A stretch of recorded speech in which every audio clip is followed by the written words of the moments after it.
मनोहर सिंह, राजकीय ITI पीलीभीत। आज आपको टॉपिक में बताने वाला हूं कि किस प्रकार से हमको वर्कशॉप में सेफ्टी रखनी है, किस प्रकार से आपको अपने को सेफ रखना है, मशीन को सेफ रखना है, मशीन के साथ साथ आपको सारे टूल्स है उनको भी सेफ रखना है। तो मैंने आपको बताया था कि 3 तरह की सेफ्टी होती है। कौन कौन सी होती है? पहली सेफ्टी होती है स्वयं की सुरक्षा होती है, दूसरी होती है आपको जनरल सेफ्टी होती है, तीसरी सेफ्टी जो होती है वो होती है आपकी मशीन की सेफ्टी। तो कहने का अर्थ ये है कि अपने को सुरक्षित रखना है, मशीनों को भी ठीक रखना है, और जनरली अपने काम करते हैं, काम करने के बाद हम सामान दाएं बाएं फेंक देते हैं, ठीक है, उसमें हमारे घटनाएं हो सकती है, तो उसको भी हमको सुरक्षित रखना है। इसके अलावा ये 3 सेफ्टी मैंने बताई आपको। इन 3 सेफ्टी के बाद भी देखा होगा आपने कि हम जब वर्क करते हैं तो वर्क करते समय हमारा माइंड सेटअप नहीं होता है। सेटअप नहीं होने की वजह से क्या होता है, दुर्घटनाएं हो जाती हैं। उससे रिलेटेड ही आपको बताने वाला हूँ कि वर्कशॉप में इसके अलावा हमारे साथ ये चीज़ हमारे पास स्कार्सिटी होगी, कमी होगी, तो हमारे साथ घटना हो सकती है। आइए स्टार्ट करते हैं कौन कौन सी घटनाएं होती है संबंधित से करते हैं। फर्स्ट है अज्ञानता। अज्ञानता क्या होती है? अज्ञानता के बारे में बताने जा रहा हूँ आपको। फर्स्ट है अज्ञानता। अज्ञानता में क्या है? अज्ञानता का मतलब होता है कि आप हाई स्कूल इंटर करके आए हैं, आपको कोई मशीन के बारे में जानकारी नहीं है, आपने मोटरसाइकिल चलाई है या 4 व्हीलर चलाया, ठीक है, बट यहाँ पे नहीं चलाया ना। आप वर्कशॉप में आएंगे तो आपको मशीन चलानी होगी। जैसे कि आपकी इलेक्ट्रिशियन ट्रेड है, टर्नर ट्रेड है, मशीनिस्ट वाली ट्रेड है, फिटर की ट्रेड से बहुत यार मैनी ट्रेड्स, ठीक है। तो सेफ्टी आपको 100% रखनी है। सेफ्टी रखेंगे तो आपको प्रॉब्लम हो जाएगी। अब है क्या कि लिखा अज्ञानता। अज्ञानता मतलब होता है अननोन है, आप जानकारी नहीं है। तो कहने का अर्थ है आपको इस चीज़ की जानकारी नहीं है, आप स्टार्टिंग में नहीं आते हो, तो आपको कोई मशीन के साथ छेड़छाड़ नहीं करने का है। अगला सेकंड नंबर पे आते हैं उत्सुकता। सेकंड नंबर है उत्सुकता। उत्सुकता मतलब क्या होता है? एक भावुक भावना होती है, अरे ये क्या है, हम यहाँ पे आए हैं, ये चीज़ क्या होती है, हमको काम करने की बहुत जल्दी होती है, इसे बोलते हैं उत्सुकता। तो क्या करना है, हमको एकदम उत्सुक नहीं होना है। पहले आपने इंस्ट्रक्टर से मिलना है, अपने स्टाफ से जानकारी लेनी है, उसके बाद में उत्सुकता नहीं दिखानी, हम इसको कर लेंगे, अरे ये तो मैंने किया है, ये चीज़ सब आपको छोड़ देनी है। तीसरा पॉइंट आता है इसमें अत्यधिक आत्मविश्वास। ये अत्यधिक आत्मविश्वास क्यों है? अत्यधिक आत्मविश्वास इसलिए होता है कि कुछ ऐसे आप लोग स्टूडेंट आए हैं, ठीक है, हाई स्कूल किया, इंटर किया, अब कुछ क्या है, कुछ की पढ़ाई में छूट जाती है कि हाई स्कूल करने बाद इंटर नहीं किया, कुछ के क्या है गार्जियन कहते हैं भैया अपना कुछ काम कर लो। हो सकता है इनमें से आप लोग कुछ अपना वर्क करके आए हो थोड़ा मोटा, ठीक है, टेक्निकल वर्क किया होगा आपने, तो उसमें जैसे कि आपका टेक्निकल है, मान लीजिए इलेक्ट्रिशियन हो आप, फिटर हो, वेल्डर हो, कुछ भी हो सकते हैं। तो आपको क्या है कि आपको कॉन्फिडेंस है कि बट मैं ये काम कर लूँगा।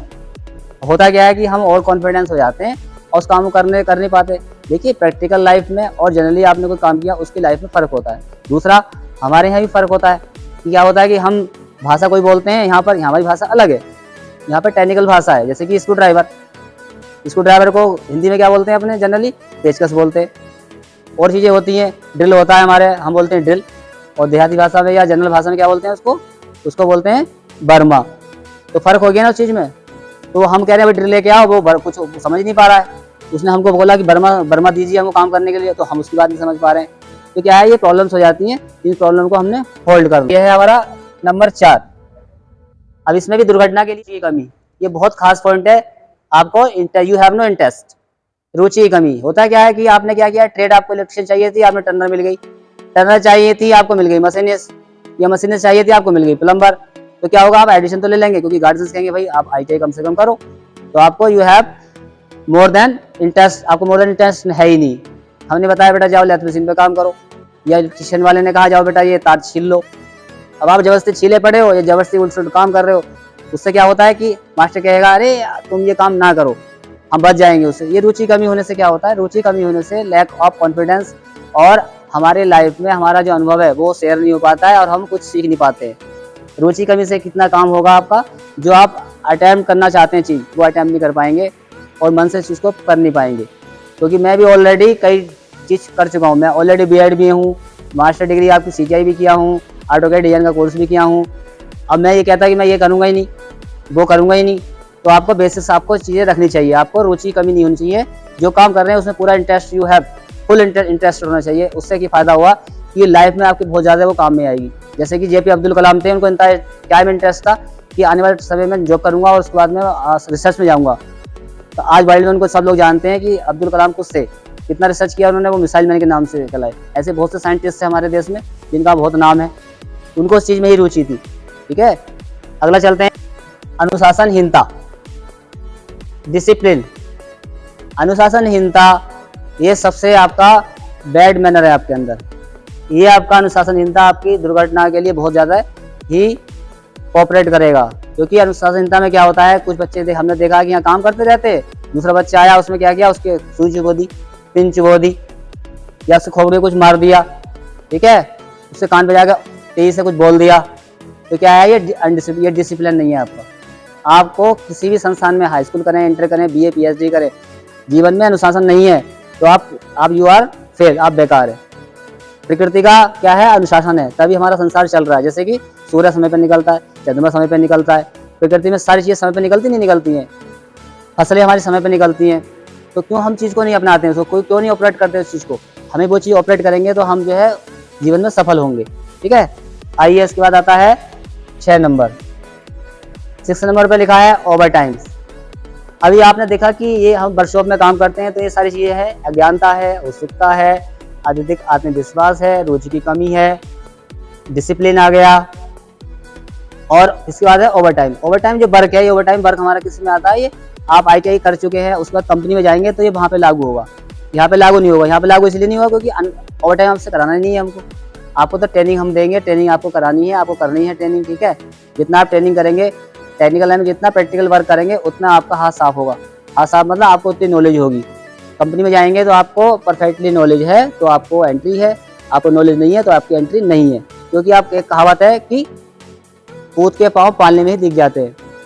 जब आप इंटरव्यू देने जाते हैं तो जितना भी वहाँ पर स्टाफ बैठा होता है वो समझ लेता है कि आपकी लैंग्वेज से, आपकी बॉडी लैंग्वेज से, आपके पहनने से, आपके बिहेव से, आप किस प्रकार व्यवहार कर रहे हैं, आपका क्या एप्लीकेंट है, आपकी जो बॉडी लैंग्वेज है पूरा बता देती है कि आप किस प्रकार व्यवहार के आदमी हो। नंबर जाएंगे ओवर टाइम। ओवर टाइम में क्या है कि होता है कि हम क्या करते हैं, परिवार को चलाते हैं, हमको तनख्वाह 15,000 मिल रही, सोचते हैं यार हमारे बच्चे की फीस भरी जानी है अगले महीने, तो उसने सुपरवाइजर कहेगा ओवर टाइम करिए। पहले हमने नहीं किया, बट बच्चे फीस भरनी है और आवश्यकता पड़ गई है, ठीक है, और काम करना है, तो क्या किया हमने, और हमने 8 घंटे ओवर टाइम किया। अब एक कारण और भी होता है ओवर टाइम का। क्या कारण होता है कि हमारा ऑपरेटर नहीं आया। होता है कि आप फैक्ट्री में जब काम करते हैं, फैक्ट्री में जो है शिफ्ट वाइज चलती है। शिफ्ट वाइज में क्या किया कि पुष्पेंद्र का ऑपरेटर रोल कश्यप था, वो आया नहीं आज, या रंजीत का ऑपरेटर था, वो आया नहीं, छुट्टी कर ली उसने। अब क्या करेंगे रंजीत कुमार, क्या करेंगे रोल कश्यप, क्या करेंगे, वो ओवर टाइम करेंगे उसके बदले में। क्यों, कंपनी नहीं चाहती कि हमारा प्रोडक्शन रुके। कंट्रोल प्रोडक्शन रुकेगा तो कंपनी को लाखों नुकसान होता है, तो वो ये नहीं चाहते हैं। तो ओवर टाइम करने से क्या है कि आप करना नहीं, मन नहीं आप करने का, बट आप कर रहे हैं क्योंकि आपने 1 दिन किया, 2 दिन किया, 3 दिन किया। इससे क्या होता है कि आप जो है दुर्घटना के शिकार हो जाते हैं, क्योंकि आपका माइंड आपका कहीं भी और जगह सेट हो जाता है। आप थक जाते हो, 8 घंटे काम करते हैं, थक जाता है आदमी, शरीर में जो एनर्जी वो आदमी लॉस होने लगती है और उसमें आपको शरीर को वीकनेस महसूस होने लगती है। तो ओवर टाइम होने की वजह से क्या है, हमको नींद आ गई, थकान ज़्यादा हो गई, तो उसमें एक्सीडेंट होने की संभावना बढ़ जाती है। अगला पॉइंट आते हैं 7 नंबर्स, गलत औजारों के प्रयोग। अभी मैंने देखा कि बच्चे अभी काम कर रहे थे, है, तो उसमें हमको पार्टिंग टूल चाहिए तो वो यूज कर रहे हैं, बी टूल यूज कर रहे हैं। बी टूल चाहिए तो आपको वो थ्रेडिंग वाला टूल यूज कर रहे हैं, ठीक है। इस तरह से गलत टूलों का प्रयोग करने से क्या होता है, जब एक्सीडेंट हो जाएगा तो एक्सीडेंट में क्या है, टूल टूट जाएगा, जो खुल के गिर सकता है, मशीन में कोई भी एक्सीडेंट हो जाएगा। तो क्या है, ऐसे एक्सीडेंट होने से क्या होता है, मशीन जब घूमती है, रन करती है, तो टूटा हुआ पार्ट्स घूम करके आपके साइड में लग सकता है। आपने देखा होगा लेथ मशीन यहाँ पे जो है एक एंगल में लगी हुई है। क्यों लगी हुई है, जब उसका चक घूमता है, ये चक यहाँ घूम रहा है, एक पीछे वाला चक उसके यहाँ पे घूम रहा है। जब वो चक ये वाला घूमेगा फिर ये वाला घूमेगा, अगर कोई पीछे से एक्सीडेंट होता है तो वो साइड से निकल जाएगा। इसलिए थोड़ी जो लेथ मशीन आप देखना ध्यान से, सारी लेथ मशीन एंगल्स में लगी हुई हैं, सब जो है लेथ मशीन एंगल्स में लगी हुई हैं। यस, इसके बाद में अभी देखा होगा आपने कि सारी मशीन से विशेष एंगल पे लगी हुई है, इसीलिए लगाई जाती है। रनिंग करते वक्त क्या होता है, कोई अगर पुर्जा खुल जाता है, जॉब खुल जाता है, तो क्या है, जॉब साइड से निकल जाता है, आपको एक्सीडेंट होने की संभावना कम रहती है। What is the job, job क्या होता है, हमारे वर्कशॉप में जॉब क्या कहलाता है, जॉब होता है वह कार्यखंड, वह कार्यखंड जिस पर विभिन्न प्रकार के ऑपरेशन, विभिन्न प्रकार की संक्रियाएं की जाती है, उसको हम जॉब बोलते हैं, ठीक है। आपको समझ में आ गया होगा। आइए लेट्स गो। अगला पॉइंट है आपका 8 नंबर, विद्युत वायरिंग का सही न होना। ये सबसे बड़ी मेन चीज है, मेन चीज सारी है। विद्युत वायरिंग आप सब जानते हैं, सब लोग अलर्ट हैं, विद्युत से सभी लोग अलर्ट हैं। आपके स्टार्टिंग बचपन से आप जानते हो बिजली क्या होती है, करंट लग जाता है, ठीक है, बट मैकेनिकल लाइन में आते तो आपको इसकी नॉलेज नहीं है। तो सबसे खास पॉइंट आप विद्युत वाला है, इसे हर कोई जानता है, भैया अगर तार नंगा है तो हमारे करंट लग जाएगा 100%। तभी तो कहते हैं वर्कशॉप में कभी भी नंगे पैर नहीं आना चाहिए, यानी नंगे मतलब चप्पल वाले पैर में नहीं आना चाहिए। क्योंकि हम लोग यहाँ काम करते हैं, कोई चिप्स या कील घुस जाती है। अभी एक बच्चा था यहाँ पे, उसके पैर में चप्पल का तला फटा हुआ था, नीचे से चिप्स उसके घुस गया पैर में, और जब वो उस मशीन को चलाने लगा तो उसको करंट लग गया। अर्थिंग बहुत ज़्यादा तेजी से अर्थिंग आ गई इसको। तो इसलिए ये पॉइंट इसलिए वो है कि आप इससे जुड़े हो, शुरू से जुड़े हुए हैं, इसलिए आपको ज़्यादा इसके बारे में है, आप अलर्ट रहते हो बिजली के बारे में। ठीक है, अगला पॉइंट आता है आपका, अगला आता है मशीन पर सुरक्षा कवर न लगा होना। इसका दुर्घटना कारण क्या हो सकता है? आपके मशीन देखा होगा आपने, सभी मशीनों में सेफ्टी गार्ड लगे हुए हैं।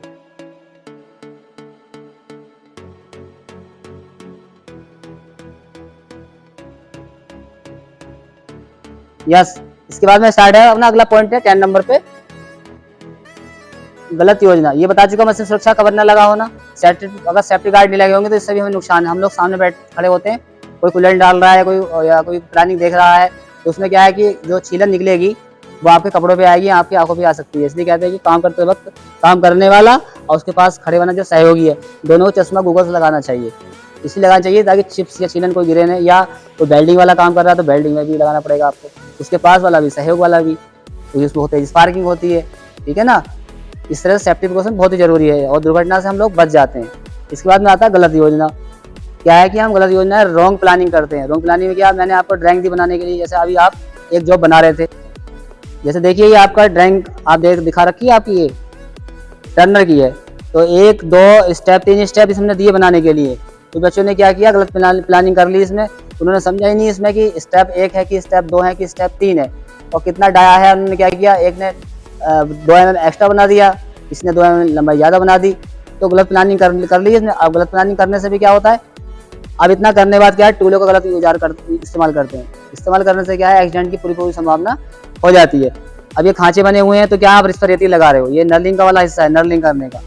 अब आप क्या उस पर जो है चाबी या कोई हथौड़ा बजाए जा रहे हैं तो टूल टूट जाएगा उसमें, अब वो आपके आंखों में या आपके किसी भी अंग पर लगने की पूरी संभावना रहती है। कोई भी हम गलत प्लानिंग नहीं करनी चाहिए। हमको कोई लंबा जॉब बनाना है तो क्या है, प्लानिंग करनी है। लंबा जॉब जैसे कि बड़े जॉब होते हैं तो क्या है, जब हम लेथ मशीन बांध लेते हैं तो वाइब्रेट करते हैं। वाइब्रेट करने में क्या है, वो वाइब्रेट करके खुल कर लग सकता है, आपका एक्सीडेंट करेगा। उसमें क्या, मशीन का एक्सीडेंट भी हो सकता है, उसमें वो जो खुल करके आपको भी लग सकता है। ठीक है, वो आपके पड़ोस का सहयोगी है, उसको भी लग सकता है। तो उस चीज़ का हमको पे अटेंशन, पूरा ध्यान रखना है चीज़ का। अगला पॉइंट आता है गलत योजना के बाद, फिर आता है कार्य करने की गलत विधि। कार्य करने की गलत विधि में क्या है कि हमको क्या क्या स्टेप बाय, देखिए जब हम कोई भी काम करते हैं, जब आपको जॉब दिया जाता है, आपको जैसे कि ड्राइंग दे रखी है, ये ड्राइंग दी हुई है, तो ड्राइंग के अकॉर्डिंग क्या है आप काम करते हैं। अब ड्राइंग के अकॉर्डिंग काम नहीं करेंगे तो आपको क्या है, दिक्कत आएगी, आपका टूल भी खराब हो जाएगा, आपका जितने इक्विपमेंट है वो सब खराब हो जाएंगे। अब इसमें क्या है कि कार्य करने की जो गलत विधि है वो ये है कि हम लोग क्या करते हैं, स्टेप बाय स्टेप काम नहीं करते, जो मर्जी है वो काम करना शुरू करते हैं। तो आपको क्या है, स्टेप बाय स्टेप काम करना है। ड्राइंग को पढ़ना है, सबसे इंपॉर्टेंट चीज़ है ड्राइंग को पढ़ना है। ड्राइंग पढ़ने के बाद उसमें कितने टूल लगने हैं, कितने हमको नापने वाले टूल लगने हैं। ठीक है, कोई मेजरिंग इंस्ट्रूमेंट हैं, कटिंग टूल्स हैं, ठीक है, और रेतियाँ वगैरह होती हैं या फिनिश करने वाले टूल्स हैं, वो हमको स्टेप बाय काम करना है। तो स्टेप बाय स्टेप काम करेंगे तो उसमें भी दुर्घटना हो जाती है, घटना हो जाती है, जिससे मशीन और जॉब का दोनों का नुकसान होता है। जॉब का नुकसान होगा तो आपका लोहा का नुकसान होगा, लोहे का नुकसान होगा तो कंपनी को नुकसान होगा। तो कुल मिलाकर सार ये है, हम ये कहना चाहेंगे कि आपको क्या है, कंपनी में काम करते समय पूरी सेफ्टी प्रिकॉशन का ध्यान रखना है। आपको जो है स्वयं सेफ्टी भी रखनी है, आपको जनरल सेफ्टी भी रखनी है और मशीन की सुरक्षा भी रखनी है। उनके साथ साथ जो आपके अंदर जो लैक्स ऑफ प्रॉब्लम्स है, ये सारी प्रॉब्लम्स देख रहे हैं आप, अज्ञानता नहीं होनी चाहिए आपको, ज़्यादा उत्सुकता काम करने की नहीं होनी चाहिए और अत्यधिक कॉन्फिडेंस नहीं होना चाहिए, मैं ये काम फटाफट कर लूँगा, और रुचि कमी, जो काम दिया उसमें इंटरेस्टेड होकर काम करना है। अनुशासनहीनता नहीं करनी है वर्कशॉप में कि आपने वर्कशॉप में काम कर रहे हैं, झूठ मिलाया, तेल में उठा के फेंक दिया, इसलिए आपने चिप्स फेंक दिया, तो वो रॉन्ग मेथड। ओवर टाइम आपको करने का प्रयास नहीं करना है। हालांकि पैसा मिलता है इसमें, तो ओवर टाइम जब कंपनी ओवर टाइम करते हैं उसका एक्स्ट्रा पैसा मिलता है। ठीक है, तनख्वाह से ज़्यादा मिलता है, तनख्वाह के रेशियो से कुछ ज़्यादा देते हैं कंपनी वाले, तो वो आपको मन है तो करिए, ना तो नहीं करिएगा। गलत औजारों के प्रयोग, टूल हमको जैसे स्टेप बाय टूल लेने वैसे ही करने हैं ना, टर्निंग टूल लेना, फेसिंग टूल लेना, नर्लिंग टूल लेना है, आपको ड्रिल लेना है, रीमर लेना है, सारे आप स्टेप बाय स्टेप करेंगे। ठीक है, ये नहीं कि आप ड्रिल किया नहीं, आपने सीधे आपने जो है रीमर लगा दिया, रीमर टूट जाएगा आपका। तो इस तरह से दुर्घटनाएं हो जाती हैं। और ध्यान दें, जो जनरली हम लोग काम करते हैं इसमें तो घटना हो जाती है, तो वो सामान्य रूप से थोड़ी होती है। यही घटना अगर आपने CNC प्रोग्राम में गलत कर दिया आपने, तो CNC प्रोग्राम में बहुत तगड़ा एक्सीडेंट होता है उसमें। ठीक है, विद्युत वायरिंग के बारे में आप सही नहीं होना, ये सब कॉमन बात है। मशीन पर सुरक्षा कवर न लगा होना, सेफ्टी गार्ड जरूर लगाना चाहिए। जब भी आप काम करें तो सेफ्टी गार्ड लगाना चाहिए। गलत योजना, जो आपकी प्लानिंग है वो सही होनी चाहिए। आपको जॉब कितनी लंबाई काटना है, उसको टर्निंग करना है, फेसिंग करना है, या आप मोटर बाइंडिंग कर रहे हैं, या आप ड्रिलिंग कर रहे हैं, या आप वेल्डिंग कर रहे हैं, वो प्लानिंग आपकी सही होनी चाहिए। हमको किस स्टेप बाय स्टेप करना, जो भी कार्य करने की गलत विधि, कार्य करने की गलत विधि जो है वो बिल्कुल सही होनी चाहिए। ऑपरेशन के हिसाब से ड्राइंग के अकॉर्डिंग हम सारे ऑपरेशन को करना चाहिए। हेलो गाइज, आपको वीडियो अच्छी लगी तो लाइक करें, शेयर करें, और मेरे चैनल MB टेक्निकल क्लासेस को सब्सक्राइब करना ना भूलें। धन्यवाद।